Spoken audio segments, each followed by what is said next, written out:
Uh, Another one is what they call a pivot point. When you turn a shuttle, the back is going to pivot, of course. And it always pivots, of course, on the back axle, wherever that is. All right. So let me turn this a little bit so you can see better. Um, when you pull up to a an object and you want to go around it, you can look in the mirror at a point.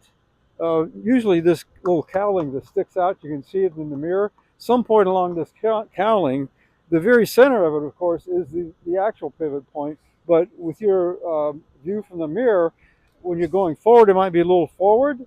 When you're going back, turning back around a corner, it might be a little back of that. But you have to practice by putting a cone right here and maybe forward and away from the shuttle about a foot, and in practice, pull forward and try a point along here.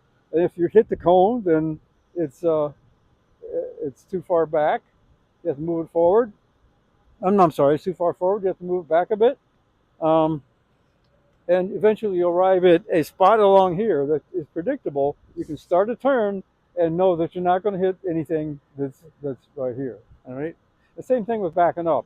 When you back up, there's also another reference point that's usually a little bit behind the center. You have to practice the same way. Put a cone here and practice backing around it and see what works and what doesn't, and eventually you'll arrive at a spot that will work for you. All right.